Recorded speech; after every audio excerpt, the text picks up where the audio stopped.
Good morning students. आज हम पढ़ेंगे पार्ट 10 गूनो और कोयो।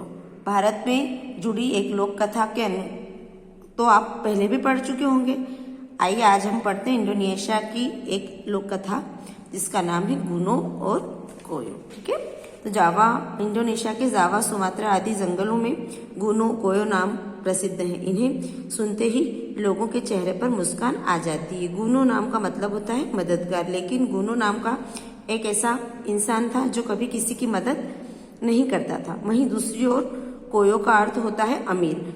अमीर का मतलब होता है जिसके पास बहुत सारे पैसे हो, लेकिन कोयो के पास शायद ही कभी पैसे मिलते थे।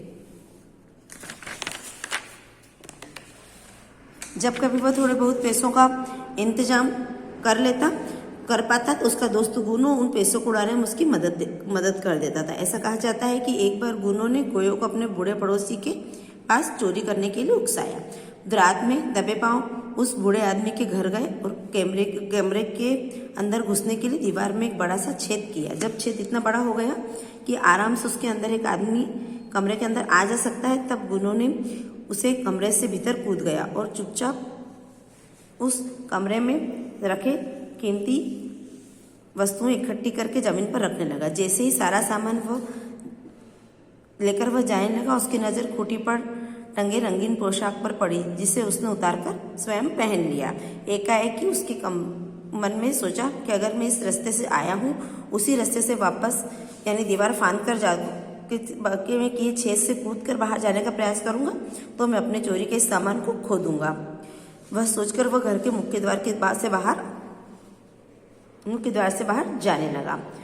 जब घर के बाहर गूनो के इंतजार में खड़ा कोयो रंगीन पोशाक पहने व्यक्ति की परछाई देखकर चौंक गया और उसे अपना पड़ोसी मानकर जोर जोर से चिल्लाते हुए भागने लगा। गूनो उसकी चिल्लाने की आवाज सुनकर डर गया। उसे लगा कि शायद उसे पकड़ने के लिए लोग उसके पीछे आ रहे हैं। हड़बड़ाहट में वो अपना चोरी किया हुआ सामान वहीं जमीन पर छोड़कर भागो भागो कहते हुए कोयो के पीछे पीछे भागने लगा। दोनों ही चीख पुकार में रात के सन्नाटे से पूरे गांव में शोर मच गया। तभी सभी पड़ोसी जाग गए और अपनी लाठियों के साथ जो दोनों चोरों का पीछा करने निकल पड़े। गूनो और कोयो भी बिना रुके खुले मैदान में खेतों में भागने लगे। भागते दौड़ते गिरते पड़ते हाँफते एक पहाड़ के किनारे पहुंच गए। जब उन्होंने देखा कि बहुत सारे लोग उनके पीछे भाग रहे हैं तो वो घबरा गए और घबराते हुए यहाँ वहां भागने लगे। ओह, लगता है हम रास्ता भटक गए हैं। अब या तो हम पकड़े जाने का डर है या फिर हमें इस नदी में कूद कर अपनी जान बचाने का प्रयास करना चाहिए, कोयो ने घबरा कर कहा। नदी में ज्यादा पानी नहीं है, गूनो बोला। लेकिन अगर ज्यादा पानी हुआ तो कोयो ने कहा। नहीं, नदी में ज्यादा पानी दिखाई नहीं दे रहा। अगर इसमें गहरा पानी होता तो थोड़ी मटमेली काली भी सी दिखाई देती, लेकिन देखो इसका पानी इतना कम है कि वह साफ दिखाई दे रहा है। इसका मतलब तल भी साफ दिखाई दे रहा है, गूनो ने इशारा करते हुए कहा। कोयो ने नदी में झांक कर देखा और गूनो की बात सोच सच लगी। तारों की रोशनी में उसे पानी के तल में पड़े हुए पत्थर भी दिखाई दे रहे थे। अच्छा तो ठीक है, तुम पहले नदी के अंदर कूदोगे और मुझे बताओगे कि वहां सब कैसा है, कोयो घबरा कर बोला। गूनो ने अपना दिल थामे पहाड़ की ऊंचाई से नदी में छलांग लगा दी, लेकिन नदी का तल पूरी तरह से सूखा हुआ था। वहां बिल्कुल भी पानी नहीं था, जिससे कि गूनो जमीन और उस पर पड़े पत्थरों पर जा गिरा। तभी कोयो की आवाज सुनाई दी, वहां सब कैसा है।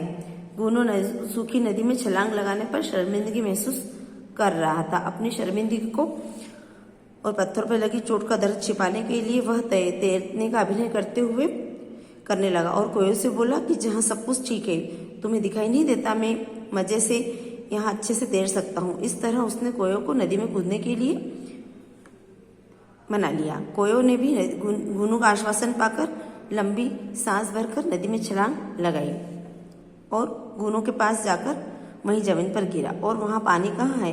कोयो ने हैरान होकर गूनो से पूछा। चुप रहो, मेरी तरह तैरने की कोशिश करो, नहीं तो गांव वाले हमें पकड़ लेंगे। गुनो बोला। अब कोयो भी गुनो की तरह अपने हाथ पैर तैरने की मुद्रा में आगे पीछे चलाने लगा। सभी गांव वाले उसका पीछा करते हुए वहां पहुंचे। उन्होंने दोनों को महीनों से सूखी पड़ी नदी में तैरने की कोशिश करते देखा तो हंस कर लोटपोट हो गए। अब इस लोटपोट हो जाने का मतलब होता है खूब ज़्यादा हंसना।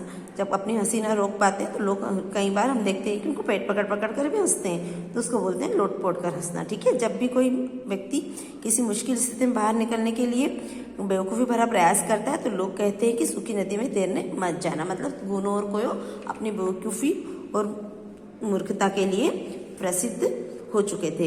इस तरह गुनो और कोयो ने अपनी बेवकूफ़ी से लोग इंडोनेशिया में अपना लोगों को हंसने के लिए एक मौका दे दिया।